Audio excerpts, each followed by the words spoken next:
follows, and even so, what's the worst that can happen? I don't understand the rule. Anyway.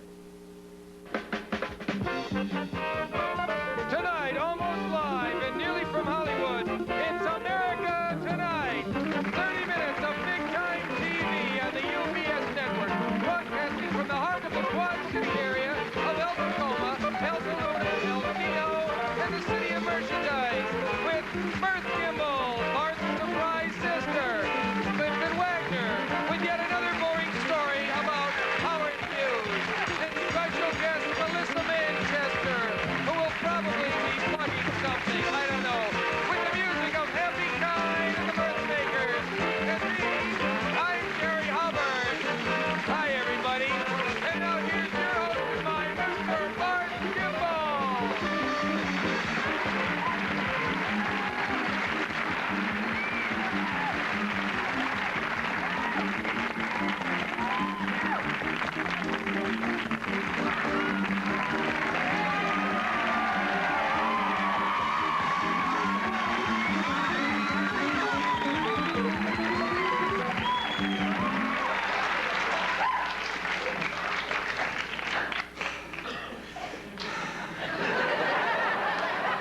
Good evening.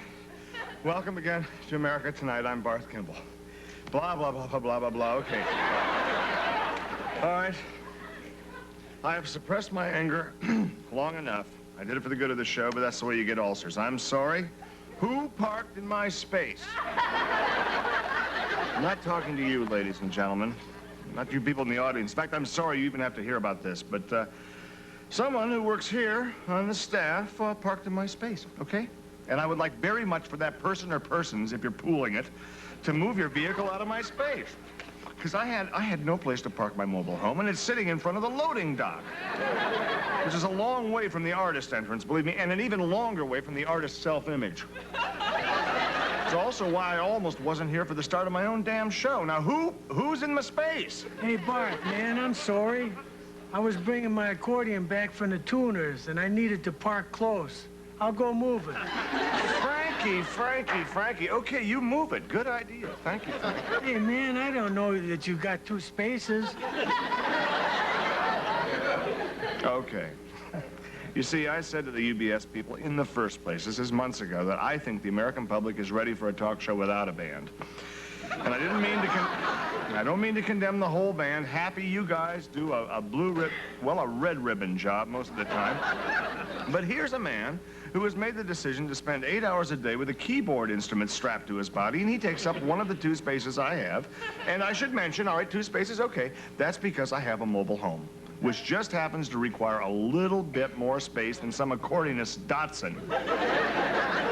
I didn't even know they tuned accordions, Frank. I figured when it goes flat, you just sell it to a polka band. Anyway, okay. Enough said, he'll move the car, and that's good. Okay, now maybe you'll understand when you're reading the papers around contract renewal time that Barth Gimble is holding out for a chauffeur clause. Makes a little sense, doesn't it? But enough about that. Let's meet a man who thinks that Chauffeur Clause is a horror movie about a deformed limo driver. My co-host and announcer, Mr. Jerry Hubbard.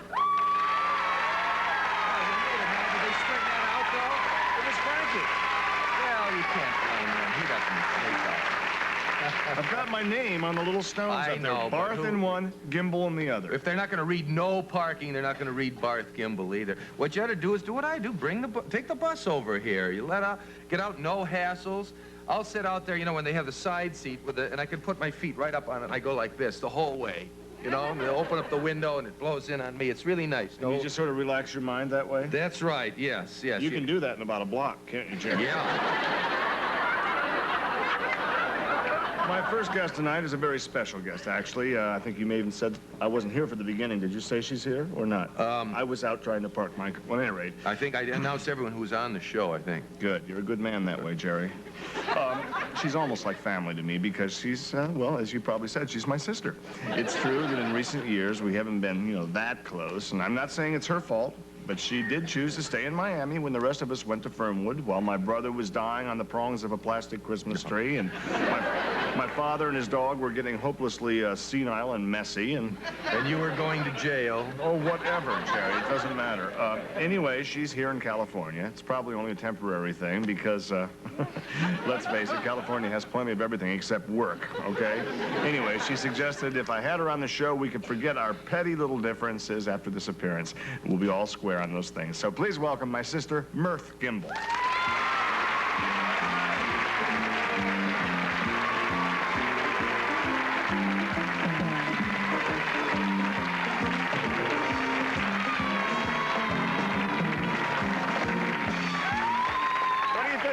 Family resemblance?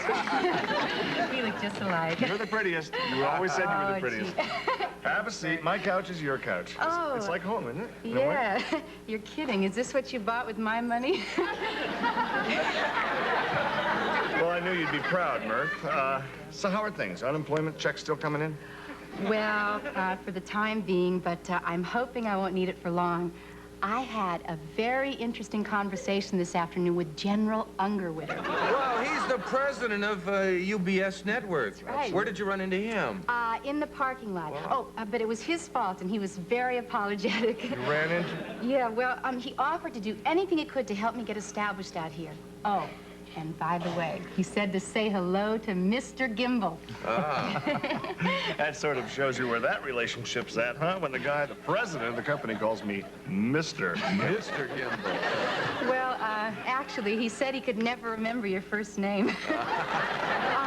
Oh, and by the way, he told me to send his personal, warmest greetings to Jerry Hubbard. Oh. Oh, and your 13-week contract will be renewed. Wonderful! All right, that's great, huh? That is. Fantastic. Barth, I'm afraid he was talking about Jerry. Oh. Yes, So one of us will be here anyway. well, I was asking the general about this show, and he said no matter what happens to that turkey, Jerry Hubbard has a home at UBS. Oh, wow. You know, I think that you're in pretty good with Don. Wow. You're calling General Ungerwitter, or whatever you call him, you're calling him Don? Well, by the time we were halfway through lunch, he insisted. I'm sure no one wants to hear any more of this, I okay? do. Especially me. So why don't you just do what you really came on the show for, and let's get it over with, okay? Oh, well, all right. Well, before I met Don, I was really hoping to get a break as a singer. Okay. Just keep it short, and can't do any harm, I don't think, if it's a short one. And in fact, I'll even sit on guitar, and we can, you know, that $30, we can iron that out right there and just erase it, okay? Sorry. She helped once. Okay, please try to welcome my little sister here, Miss Mirth Gimble. Oh.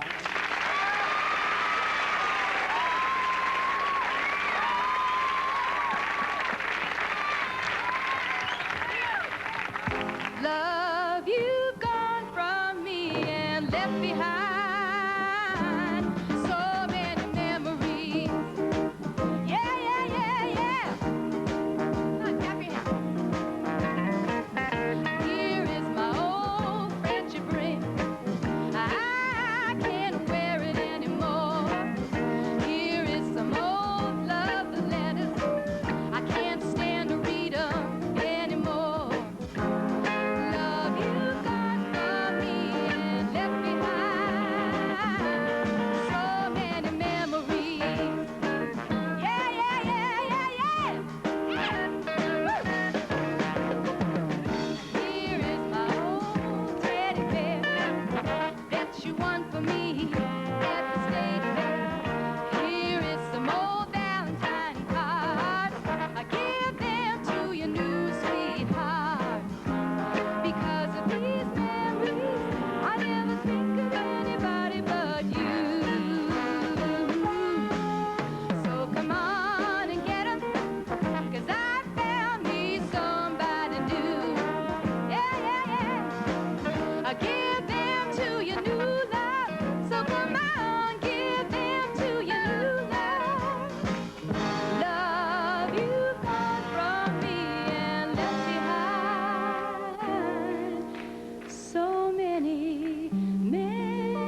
just think of sort of the queen of music in America today. Think of sort of the queen of music in America today.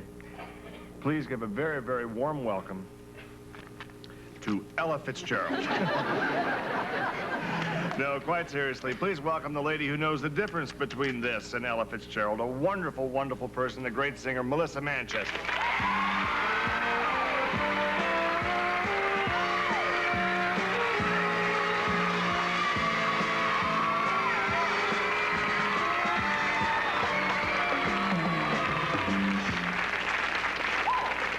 It's a pleasure to see you, Melissa. How is everything? Well, it's all right now. I'm glad to be here, but it wasn't easy getting in, and I thought I was in the wrong place to begin with. Wait a minute. What do you mean? What was the problem?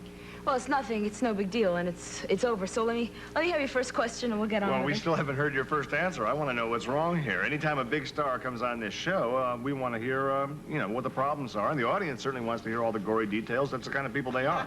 Well, it's just that when I first came here, no one left my name at the parking gate, so I had to park 40 miles away and then walk here with dragging a suitcase and my makeup and everything like that. And I had a hassle getting into the building. And Now, wait, that is terrible.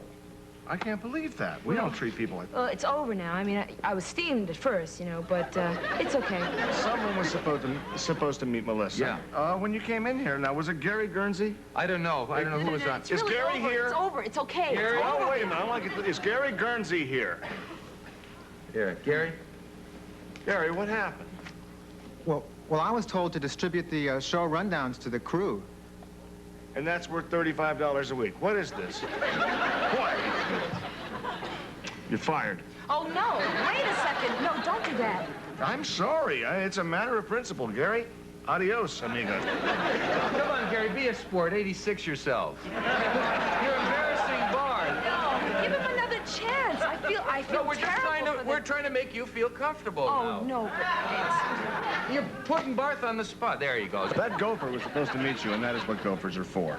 Okay? Yeah, but, you know, in this business, things always have a tendency to go wrong, and that's why I came a half hour early.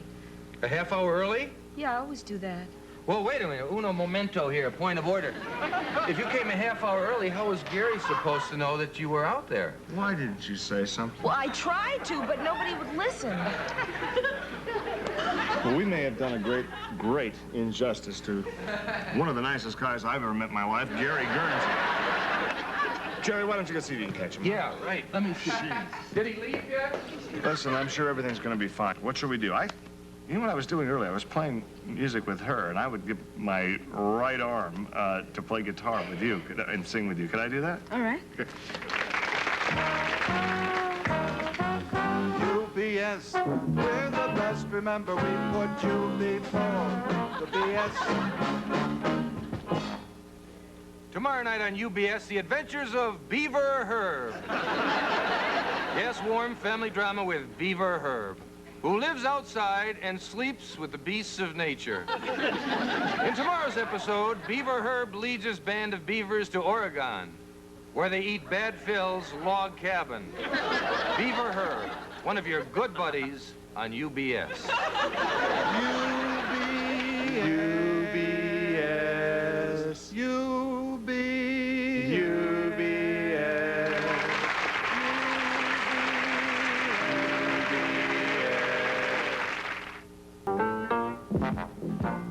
The boy was almost 48 years old.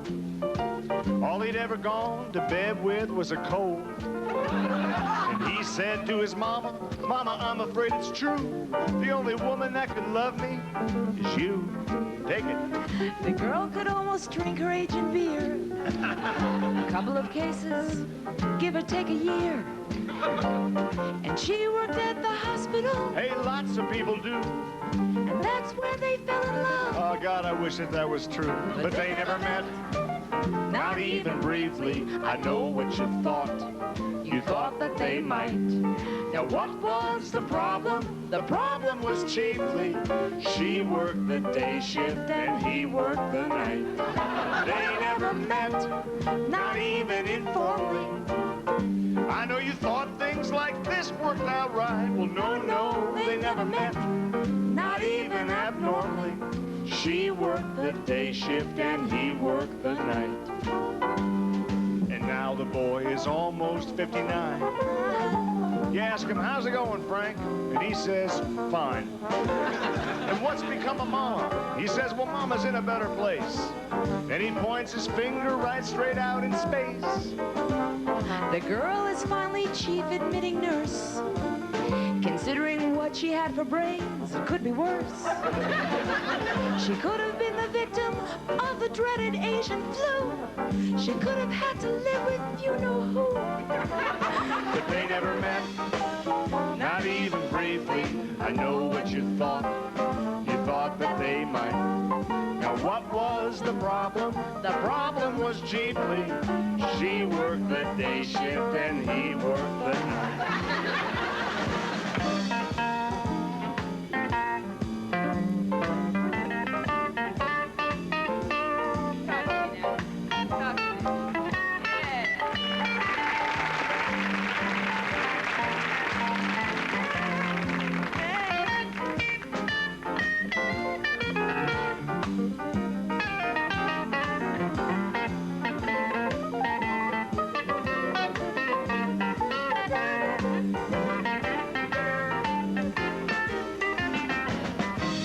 The boy's going to meet his mom. Yeah. Natural causes, the bottle, not the bomb. They found him in the dining room. His face was in a stew.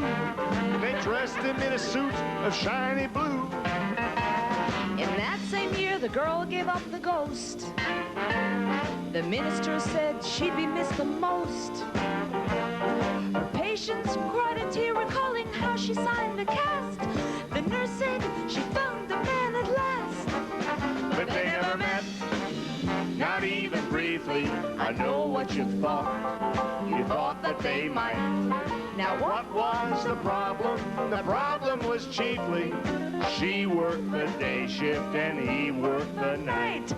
They never met, not even in spirit.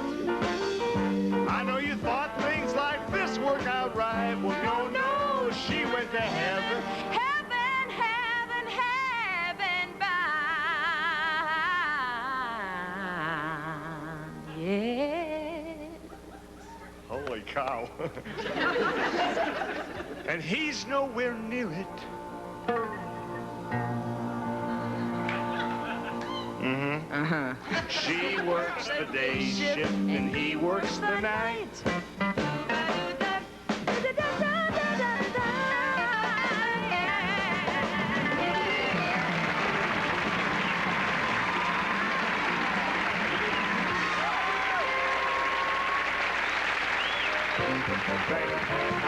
We're gonna go over and sit down. I turned it way up, so Gary always loved my playing, and I figured maybe that'd get him back here. We're back here on the couch. Melissa Manchester, and for a pleasant change of pace, no Jerry Hubbard. Should look just right somewhere in the Alta. Oh, Jerry, hi, what happened?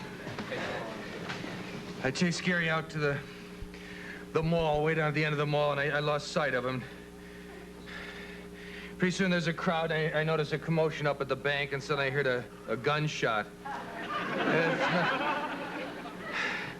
Well, it turns out that Gary was a little desperate, you know, and he has some problems with the kids and the wife ever since the accident. And when he left here, I guess something just snapped, and he went into the bank and he pulled a gun. God knows where he got it from. And, you know, gunfire was exchanged, and Gary's in critical condition.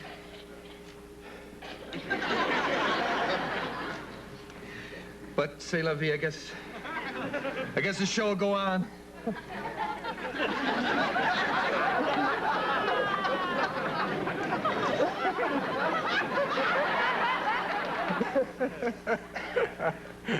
I'm just kidding.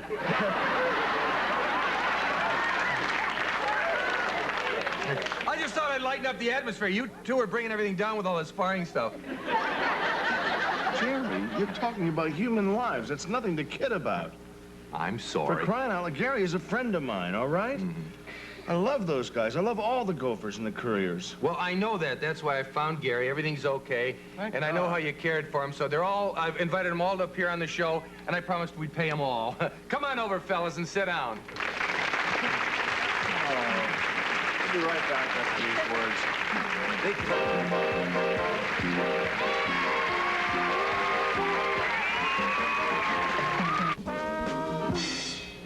Thank you. Well, we're back. We've worked out everything. Turns out that they don't get full scale, so I don't mind paying them. You guys are the greatest guys in the world. What is your name? Clint. Clint? Sam. I'm Gary. Oh, right. That's...